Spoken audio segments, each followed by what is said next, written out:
televisi peternak bencong, pamer aib bersama politisi songong, cendekiawan ngomong sesuai pesanan, agamawan KW disulap jadi perlente, nabi palsu bersurban kekuasaan ditahbiskan oleh malaikat gadungan, lantas jingkrak-jingkrak bersama para iklan. Memang ditakdir sebagai tempat membuatku seringkali menemukan ragam karakter manusia, semulai dari yang seolah-olah seperti Tuhan sampai bersifat layaknya setan. Namaku Serawung. Seringkali orang-orang menggunakan tubuhku untuk singgah.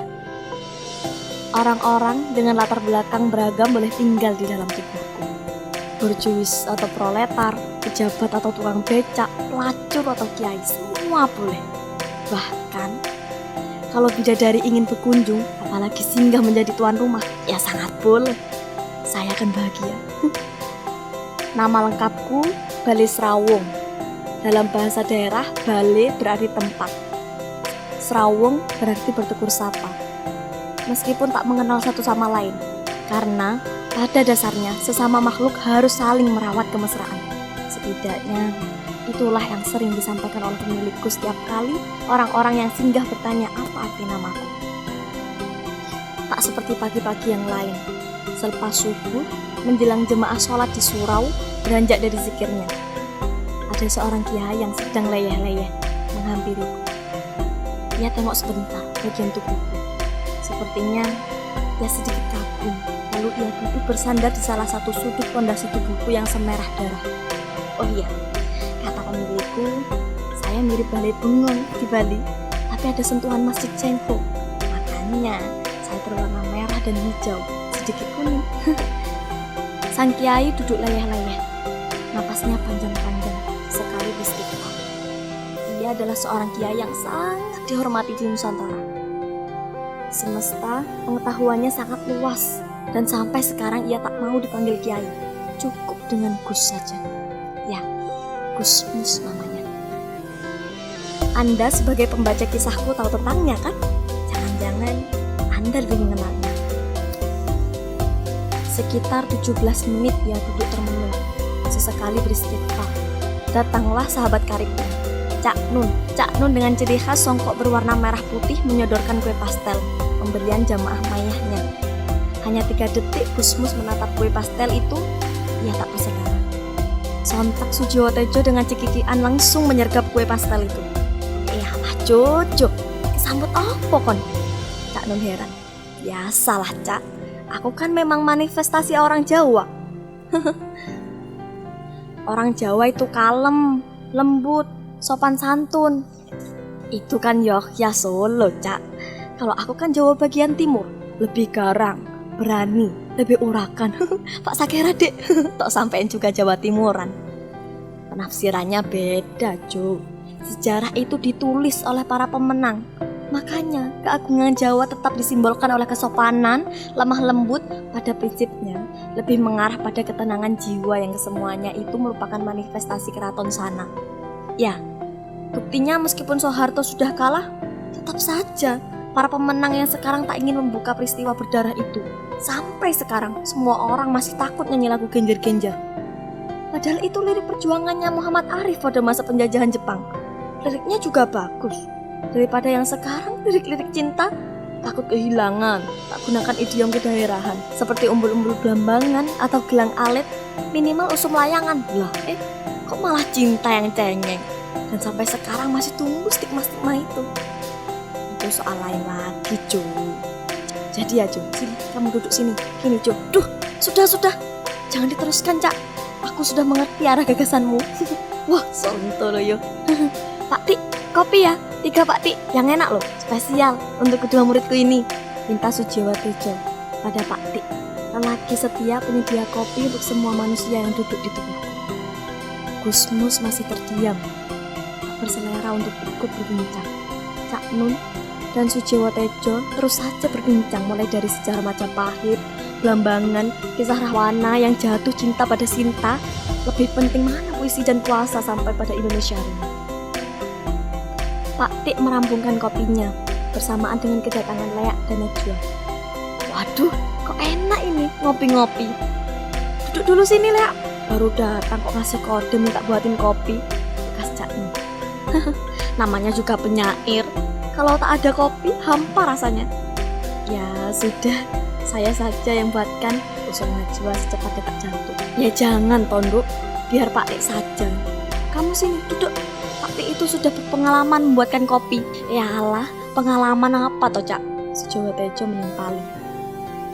Sebelum ada film filosofi kopi yang diadaptasi dari cerpennya D, itu Pak Tik sudah sejak lama berkutat sebagai penyedia kopi. Ia bisa membuatkan kopi kesukaan kita hanya dengan melihat wajah kita. Ya, karena pengalamannya itu, dia tak suka kopi yang ada dalam kemasan. Kopi pembodohan katanya. The stupidity of coffee katanya. Jelas Cak Nun. Tapi Pak Tik hanya tersenyum-senyum saja. Langsung bergegas pergi ke dapur. Aku ikut Pak Tik, usul Najwa. Gaya sampean Cak, the stupidity. Kok kayak politik ya? Sambung Sujowo Tejo. Iya sampean Cak, winter is coming, make Indonesia great again. Gimana bangsa ini buat kalian berdua? Sepertinya kalau sampai ulama masuk dalam ranah politik bisa saus Pak. Apalagi para ulama akan terbelah, saling menjual agama untuk mencari suara, ujar Sujowo Tejo yakin. Ya tidak begitu juga. Tergantung implementasi program dan para ulama dapat memosisikan diri dengan tepat. Bagaimana seharusnya dia bersikap dan menjadikan agama bukan sebagai jualan, timpa Lea. Ya tidak mungkin itu. Kamu terlalu mengawang-awang kalau bicara. Ya enggak toh, begini loh. Cak Nun tertawa melihat mereka. Gusmus hanya terdiam. Gimana Gus? Lea bertanya. Lea, kita dari tadi di sini tak mendengar satu kata pun yang keluar dari bibir Gusmus. Mustahil kamu dapat jawaban darinya. Coba kamu bacakan puisi untuk Gusmus. Mungkin setelah kamu baca puisi, Gusmus mau bicara, usul Cak Nun. Oke, aku mau menulisnya dulu. Dan harus ada itu, jawab Lea sambil menunjuk kopi yang dibawa Pak Tik didampingi Najwa. Wah Cak, Pak Tik ini memang pintar buat kopinya yang tidak banyak mikir. Cukup pakai ketulusan, sama Najwa. Pak Tik tersenyum, Cak Nun tersenyum, Sujowo Tejo tersenyum. Lea sibuk menulis puisi. Gusmus hanya terdiam. Tak seperti hari-hari biasanya, mereka sangat betah duduk pada tubuh. Biasanya, orang-orang yang kesini hanya menghabiskan waktu dengan basa-basi belaka. Mereka memang tampak berbasa-basi juga, tapi basa-basi mereka bukan basa-basi sembarangan. Hanya yang aneh, sejak tadi selepas subuh hingga siang yang hari ini, Gusmus hanya terdiam. Cak Nun, Sujowo Tejo, Lea, dan Najwa terus saja berbincang-bincang sekenanya. Apa saja, mulai dari hari tani sampai hari santri, mulai kubah-kubah yang banyak dibangun, bencana, bertebarnya hoaks, sampai kucing yang makan pizza. Dari obrolan panjang itu, Gusmus hanya terdiam. Cak Nun terus saja menertawakan tingkah Sujowo Tejo dan Lea. Najwa terus saja bertanya, seperti biasa layaknya wartawan. Gusmus masih terdiam. Lea telah merampungkan puisinya. Lalu, ia berdiri berwibawa, siap-siap untuk membaca puisi. Cak Nun dan Najwa menatap tajam ke arah Lea. Sujowo Tejo mengeluarkan saksofonnya untuk jadi pengiring musiknya. Gusmus terdiam.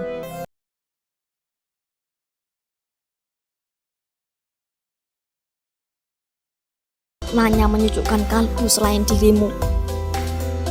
Koran dan majalah mati, kecuali yang pintar memelintir nurani, membangun dunia hanya dengan satu mata bersama radio yang sekarat di gendang telinga. Gusmus masih saja terdiam. Cak Nun dan Najwa semakin tajam memperhatikan atraksi Lea. Sujowo Tejo semakin terbawa oleh keindahan puisi Lea. Pak Tik melihat dari kejauhan. Televisi peternak bencong, pamer aib bersama politisi songong. Cendekiawan ngomong sesuai pesanan, agamawan KW disulap jadi perlente, nabi palsu bersurban kekuasaan ditahbiskan oleh malaikat gadungan. Lantas, jingkrak-jingkrak bersama para iklan, nyanyikan jingle kemewahan. Usai ceramah dangkal di alam maya tentang surga yang selalu memabukkan atau neraka yang senantiasa mengerikan. Sambil merangkai Tuhan, mereka berebut ayat-ayat keutamaan atas nama pribadi dan kaum segolongan. Bicaralah Gus, siapa lagi di zaman sekarang yang ucapannya menjernihkan pikiran, relung-relungnya menebar pencerahan, selain sampean? Pak Tik mendekat.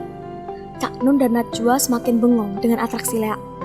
Cak Nun ingat semasa mudanya dulu, lincah dalam membaca puisi. Sujowo Tejo semakin menghayati dalam meniup saksofonnya. Gusmus masih saja terdiam.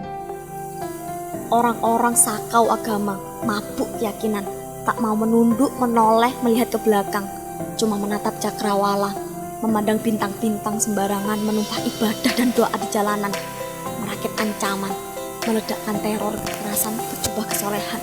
Orang-orang lupa jati diri, alergi imunisasi dini budi pekerti, memuja kebrutalan dan kedikdayaan, masa sambil tunas sejarah dan buta budaya.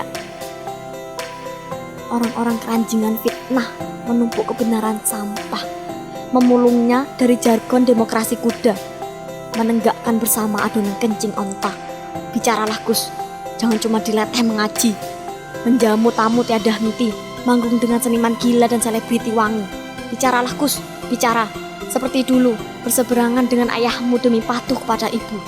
Kau tinggalkan kelas menghindari guru keras. Kau tolak parlemen yang menawarkan jabatan cemen. Berbeda dari para kiai, demi merangkul umat yang hakiki. Bicaralah Gus, bicara. Ibu bumi sendu sendiri, ditinggal putra-putri sejati. Sebagian menghadap Gusti sebagai mati suri, yang lainnya malih rupa sengkuni, atau menjelma petara kala demi mengisap padu dulu. Bicaralah Gus, bicara.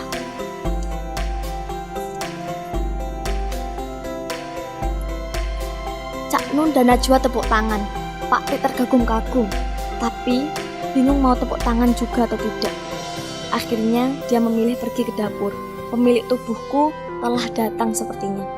Lea berterima kasih kepada Sujowo Tejo karena suara saksofon Tejo membuatnya lebih lihai membaca. Begitupun Tejo berterima kasih kepada Lea karena atraksi bacaan puisinya membuat Tejo semakin menghayati meniup. Dan Gusmus masih saja terdiam. Masih tidak mau bicara Gus? Puisinya bagus loh, kata Najwa. Sampean kenapa toh Gus? Muridku yang satu ini kenapa toh? Murid sembarangan sampean, tegur Lea pada Tejo. Lea, mereka berdua memang muridku di dunia ini. Gusmus punya pondok, santrinya banyak sama. Cak Nun juga begitu dengan jemaah mayahnya di kampung-kampung. Tapi saya hanya punya 2 murid, yaitu Cak Nun dan Gusmus ini. Jawabnya penuh keyakinan. Cak Nun diam saja mendengar jawaban Tejo. Najwa senyum-senyum, Lea gelongop. Tampak dari kejauhan, pemilikku datang. Ia didampingi Pak Tik. Mirip cara berjalannya Soekarno dan Hatta. Pemilikku dari kejauhan berjalan menuju ke arahku, ke arah orang-orang yang mendesak Gusmus agar bicara. Pemilikku dari kejauhan sepertinya membawa makanan. Semakin dekat, monggo ini Gus, ketela pohon, pisang rebus, dan sedikit rezeki dari kebun. Nah, ini baru makanan enak. Kita harus menikmati kekayaan seperti yang ditanam Pak Gozi ini. Kita juga harus menjadi seperti Pak Gozi ini, menjadi tuan rumah yang baik untuk rumah sendiri, untuk bangsa sendiri. Karena Bali Serawung ini adalah manifestasi negara, dan Pak Gozi adalah contoh salah satu manusia yang diperlukan bangsa. Matur nuwun nggih Pak Gozi. Nggih, sami-sami Gus. Monggo sedoyo didahar. Silakan Cak Nun, Tejo, Lea, dan Mbak Najwa. Ujar pemilikku. Kedatangan Pak Gozi, pemilikku, membuat Cak Nun, Tejo, Lea, dan Najwa kaget. Ribuan pertanyaan mengendap dalam kepala mereka, termasuk juga diriku yang hanya ditakdirkan sebagai tempat singgah ini. Pertanyaan-pertanyaan itu hanya mengendap dalam kepala. Perlahan, Cak Nun, Tejo, Lea, dan Mbak Najwa mengikuti Gusmus yang menyapa pemberian pemilikku. Andai saja saya bisa bicara, saya ingin sekali bertanya, apa dan siapa Indonesia itu?